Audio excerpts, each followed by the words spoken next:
इस सभा में उपस्थित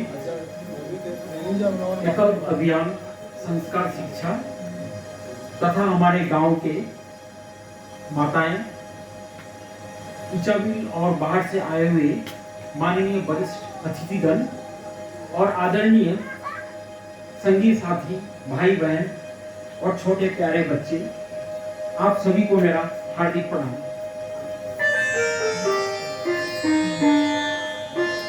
आप सभी को अभिनंदन करते हुए मैं आज का विषय शिक्षा और संस्कार, इस चर्चा में कुछ बातें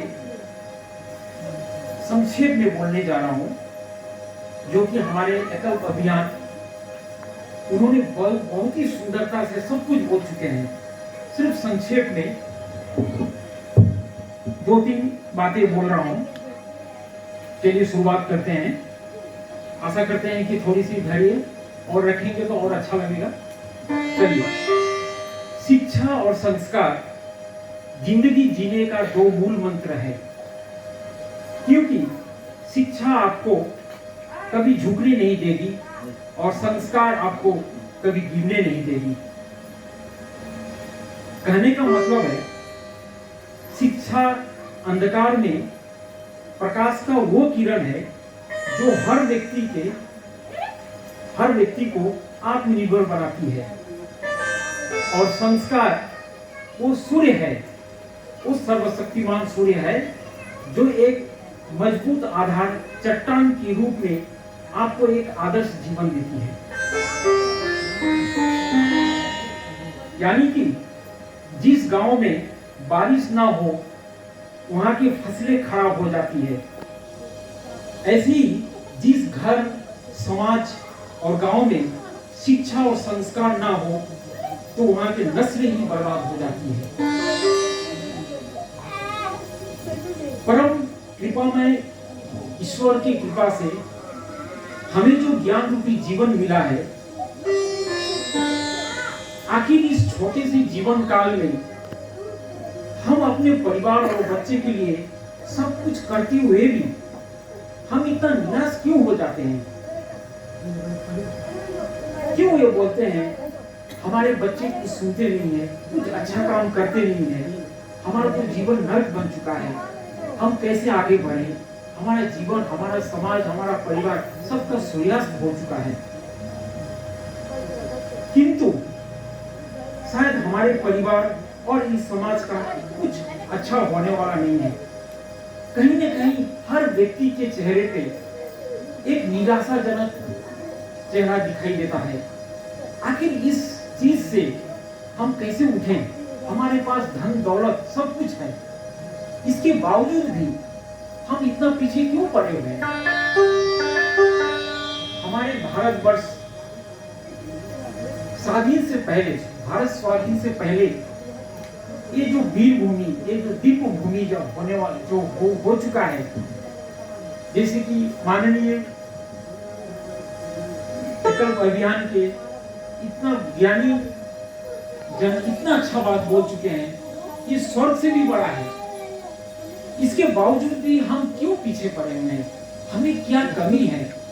हम उस चीज में क्यों नहीं जा पा रहे हैं? आखिर कब तक हम पैसे के पीछे, धन लालच के पीछे अपना सब अंधाधुंधा मेहनत करते जा रहे हैं, फिर भी हम पे कुछ क्यों नहीं निखार रहा है?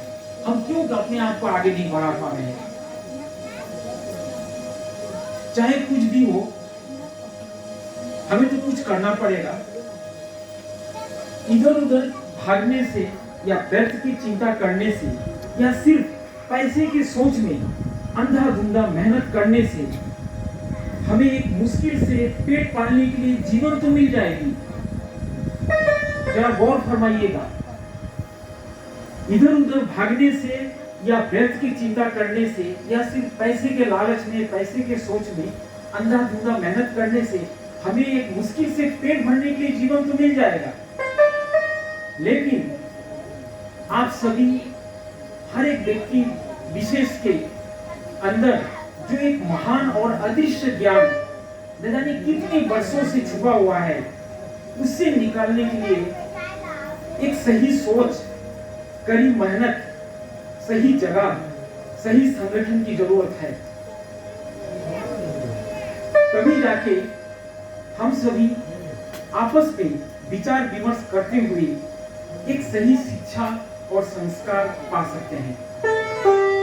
वरना हमारे जीवन में ऐसे ही हम आते रहेंगे जाते रहेंगे, ये सिर्फ शरीर आते रहेगा जाते रहेगा, हम कुछ नहीं मिलेगा और बार बार इस भूमि में हमको जन्म लेना पड़ेगा। कोई तो रास्ता होगा जिससे हम अपने आप को उभार पाएंगे।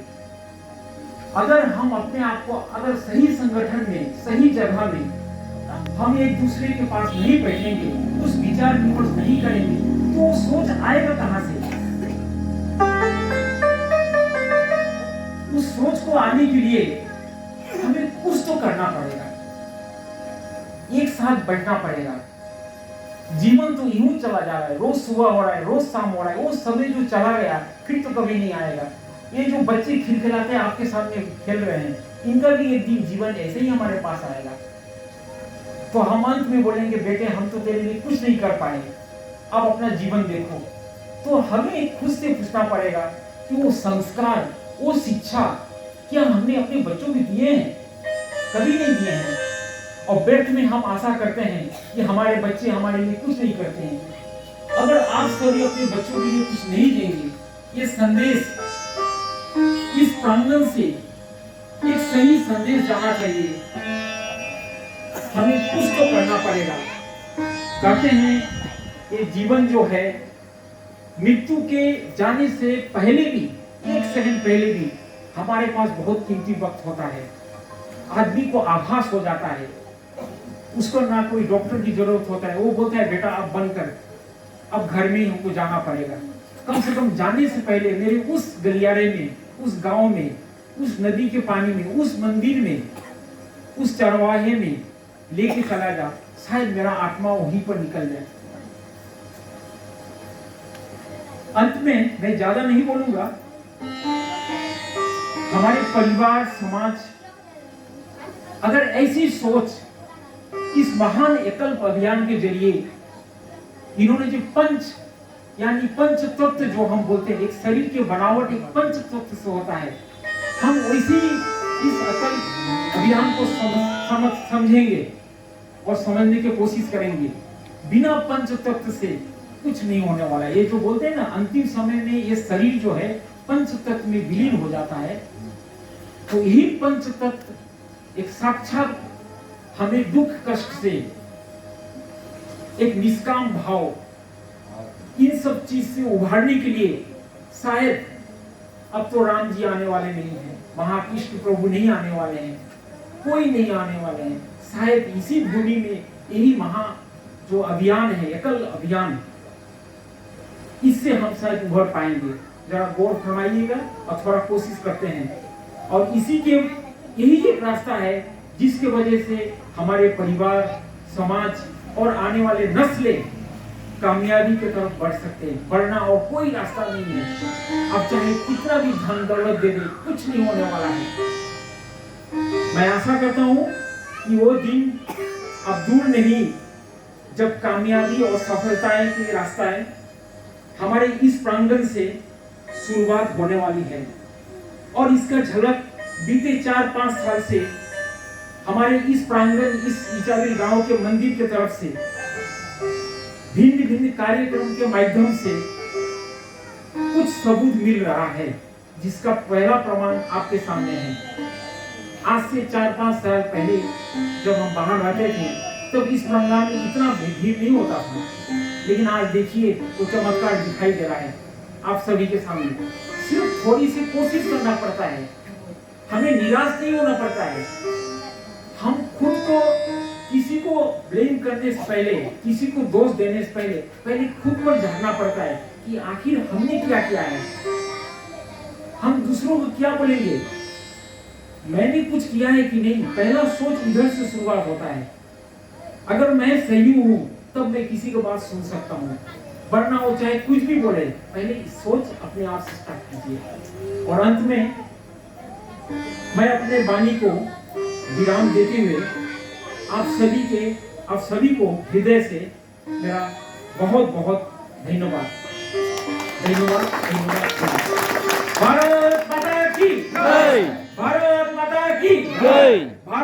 माता की जय जय श्री राम जय श्री राम जय जय श्री राम जय श्री राम धन्यवाद।